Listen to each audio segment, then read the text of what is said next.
जैन साथियों, स्वागत है आपका एसपी सेल्फ स्टडी में। आज इस वीडियो में मैं आपके लिए सीआईएसएफ का जो प्रीवियस ईयर कट ऑफ था वो कितना गया था, मेरा कितना नंबर था सीआईएसएफ में, बट नॉट क्वालिफाइड। ठीक है, फाइनल सिलेक्शन मेरा नहीं हुआ था, क्या रीज़न रहा था, कितनी कट ऑफ बढ़ी थी जिसकी वजह से मेरा फाइनल सिलेक्शन नहीं हुआ था। ठीक है, इस वीडियो में सब कुछ डिस्कस करने वाला हूँ, तो वीडियो को पूरा ज़रूर देखिएगा और सब कुछ बताने वाला हूँ पूरा डिटेल में, सिलेबस और स्ट्रेटजी। ठीक है, अगर आपको अपना स्कोर अच्छा करना है तब। ठीक है, आप सभी को पता है इसकी जो कट ऑफ जाती है काफ़ी ज़्यादा हाई जाती है।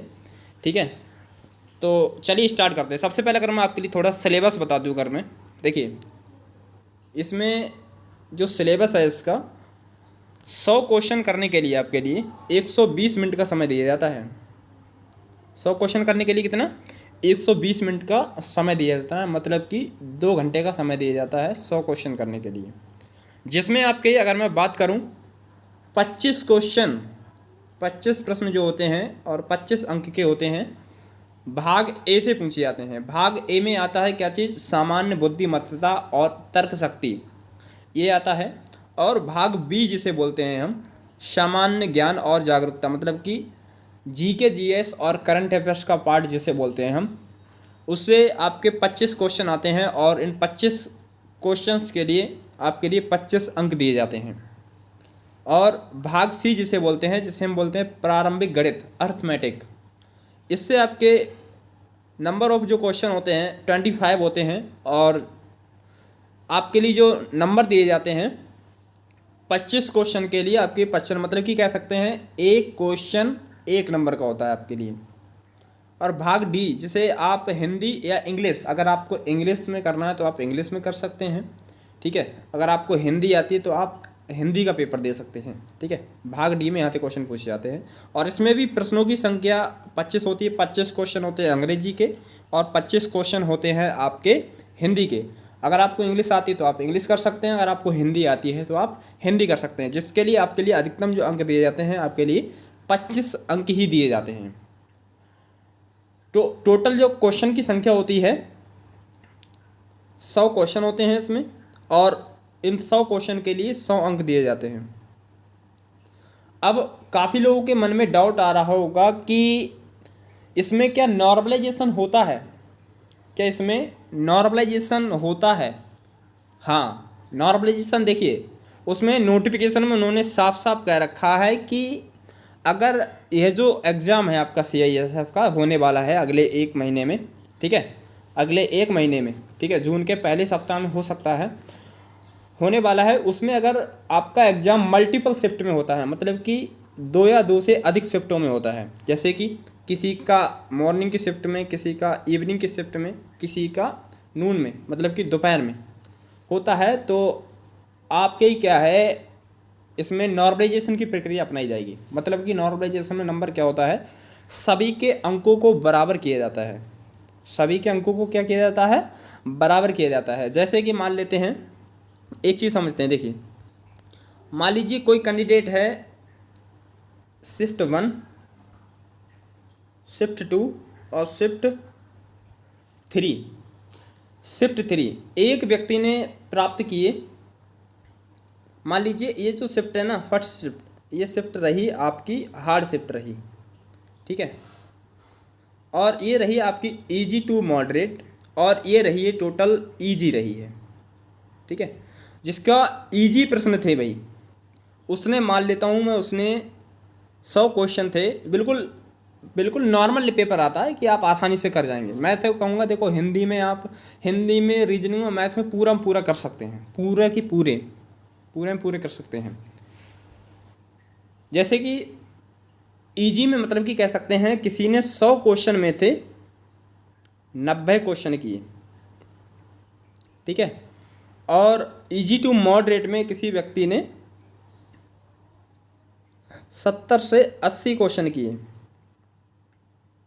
70 से 80 क्वेश्चन किए। और एक जो शिफ्ट थी, मान लेते हैं पहली जो शिफ्ट थी हार्ड शिफ्ट थी, वो कैंडिडेट कर पाया मान लीजिए 50 ही क्वेश्चन कर पाया, 50 ही क्वेश्चन कर पाया, 50 क्वेश्चन ही कर पाया।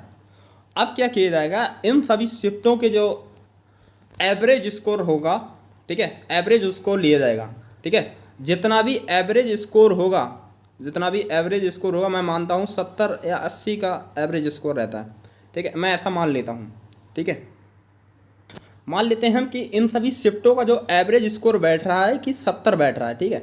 अब 70 में क्या किया जाएगा, हो सकता है कि इस 70 में इसके 70 बैठ रहा है और उसने किया है 50 क्वेश्चन, तो हो सकता है जो इसकी भी हार्ड शिफ्ट थी उसके लिए 20 नंबर तक का नॉर्मलाइजेशन मिल जाए।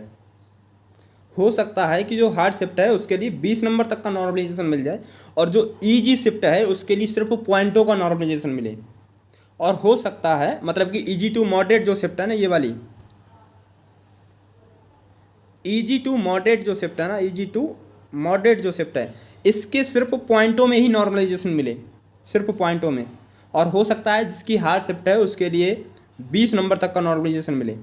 और लेकिन जो ईजी शिफ्ट है ना, जो कैसी ईजी शिफ्ट है, उसने 90 क्वेश्चन किए हैं भाई, ठीक है। उसने कितने 90 क्वेश्चन किए। हो सकता है जिसकी ईजी शिफ्ट है इसके 10 नंबर, मैं इतने कमते नहीं है, नंबर बढ़ते ही हैं, ठीक है, नंबर कमते नहीं है, नंबर बढ़ते ही हैं, ठीक है। लगभग 70-80% चांस रहते हैं कि सभी के नंबर बढ़ते ही हैं। मैं मानता हूँ कि इसके नंबर 10 नंबर इसके घट भी सकते हैं, इसके 90 हैं तो हो सकता है इसका स्कोर 80 ही रह जाए। तो ऐसे में नॉर्मलाइजेशन की प्रक्रिया अपनाई जाती है, हो सकता है। तो इसलिए कोशिश कीजिए, चाहे पेपर हार्ड आए, चाहे इजी टू मॉडरेट आए, चाहे बेशक बिल्कुल इजी आए, जितना आता है उतना कीजिए। अब काफ़ी लोगों के मन में डाउट आता है कि अगर मैं क्वेश्चन गलत कर देता हूँ तो क्या नॉर्मलाइजेशन की प्रक्रिया में क्या होता है, नंबर घटते हैं क्या किसी के। तो मेरे दोस्त, उसमें नॉर्मलाइजेशन का जो फार्मूला होता है, यूपी पुलिस में तो ऐसा कोई, यूपी पुलिस का जो फार्मूला होता है कि उसमें नंबर घट जाते हैं, लेकिन उसमें तो कहीं लिखा नहीं कि अगर आप क्वेश्चन गलत कर देते तो आपके नंबर घट जाएंगे। तो हो सकता है इस CISF में भी आपके क्वेश्चन अगर आप गलत करते हो तो नहीं घटें, तो आपके नंबर नहीं घटें। लेकिन हाँ, नेगेटिव मार्किंग है तो वो कटेंगे ही कटेंगे, लेकिन इसमें तो आपके नेगेटिव मार्किंग भी नहीं है CISF में। तो हो सकता है आपको ये नॉर्मलाइजेशन समझ में आ गया। अब देखता हूँ मैं आपके लिए एक चीज़ बताऊँ, ये आपके लिए पता चल गया थोड़ी। अगर मैं स्ट्रेटजी बताऊँ, अगर आप अभी से लेकर चलेंगे, बहुत ईजी लेवल का पेपर आता है। इन सभी में part A B C D, इन सभी पार्ट A को 5-5 दिन करके बांध लीजिए। 5 दिन पढ़ना है, मान लीजिए रीजनिंग पढ़ना है। मैं उम्मीद करता हूँ कि 5 दिन में आप अच्छा खासा, लगभग अगर आपने लाइब्रेरी ज्वाइन की है ना, कम से कम मैं मानता हूँ कम से कम 6 टॉपिक आराम से ख़त्म कर देंगे। 6 टॉपिक रीजनिंग में आराम से कवर कर लेंगे अगर आपने लाइब्रेरी ज्वाइन की है।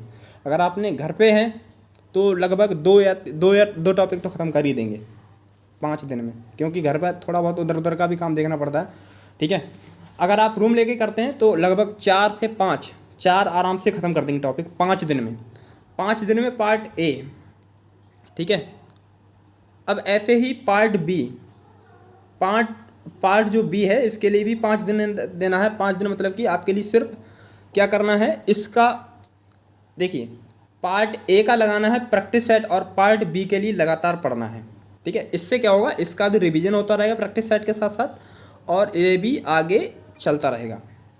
तो 5 दिन क्या करना है, 5 दिन B पार्ट पढ़ना है और 5 दिन पढ़ना है पार्ट C, 5 दिन पढ़ना है पार्ट C पढ़ना है, ठीक है।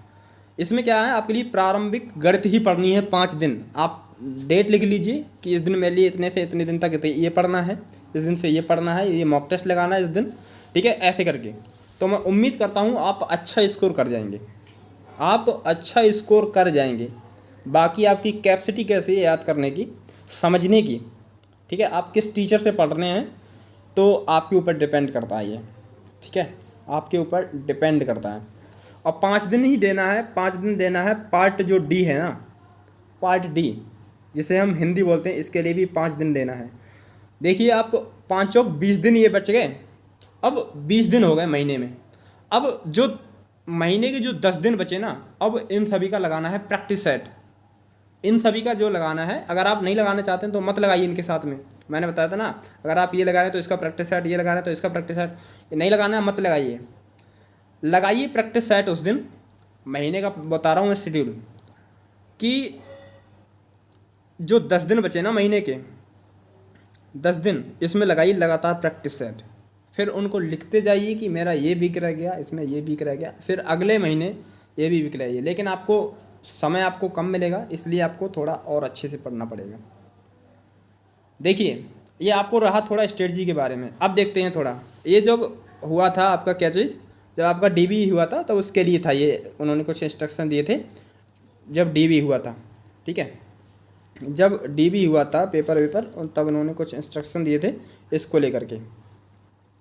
देखिए एक व्यक्ति हैं जिनका नाम है आमिर अली शाह।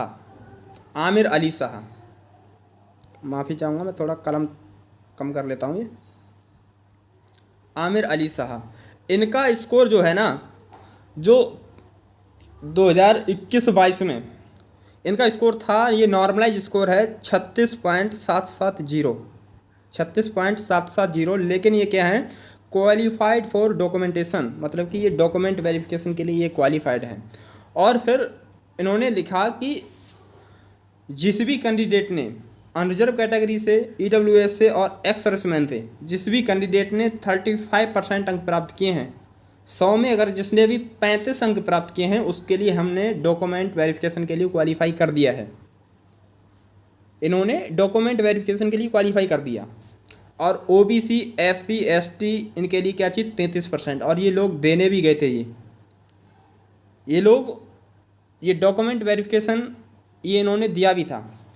मतलब कि इनके जो रिजल्ट जब डिक्लेयर हुआ था डॉक्यूमेंट वेरिफिकेशन में, जब इनका रिजल्ट आया, 35% वाले कौन, unreserved category, EWS, ex serviceman वाले 100 में 35, और ओबीसी, एससी, एसटी ये 33 नंबर अगर इनके थे तो इनके लिए पास कर दिया गया था भाई।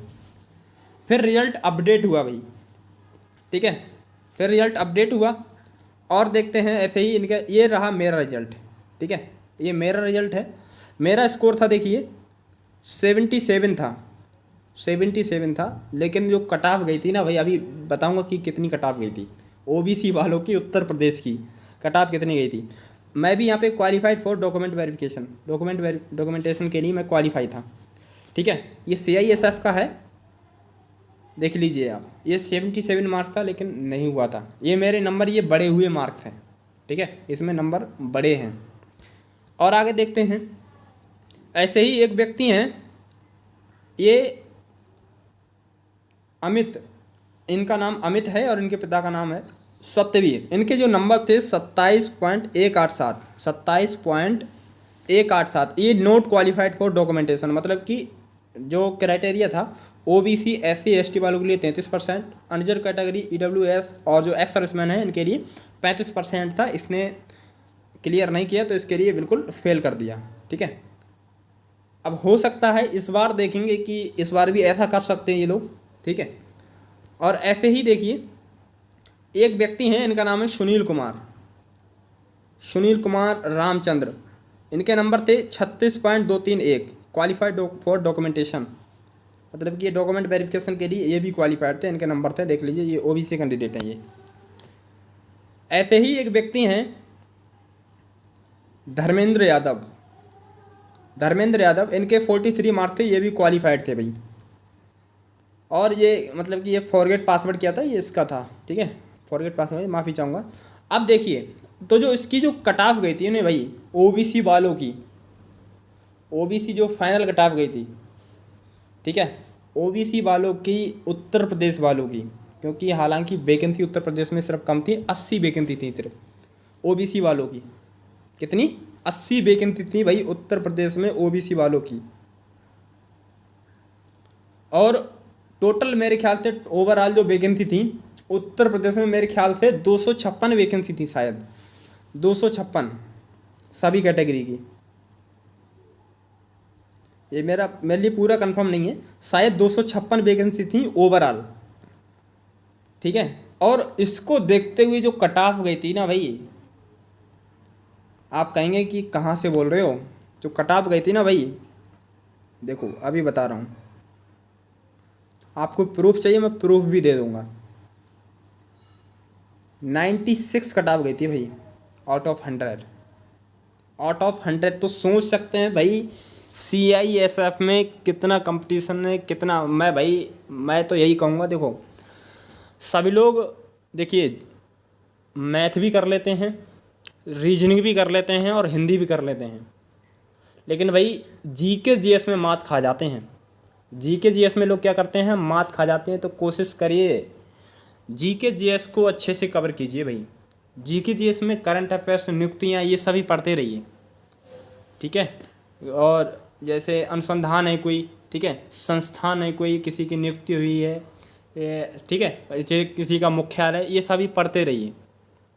जीडीपी है, पंचवर्षीय योजना है, इन सभी को पढ़ते रहिए। जीके जीएस में भाई जिसने कर लिया ना भाई, जीके जीएस में भाई वो कुछ कर सकता है, ठीक है, जीके जीएस में।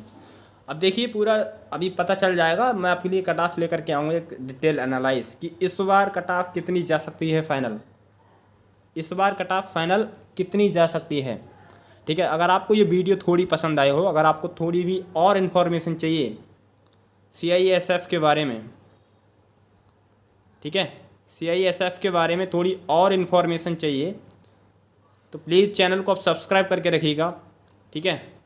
मैं आपके लिए ज़रूर अभी एक डिटेल में एनालाइज लेकर के आऊँगा। मैं मिलता हूँ नेक्स्ट वीडियो में नेक्स्ट अपडेट के साथ। तब तक के लिए बाय। जय हिंद, जय भारत।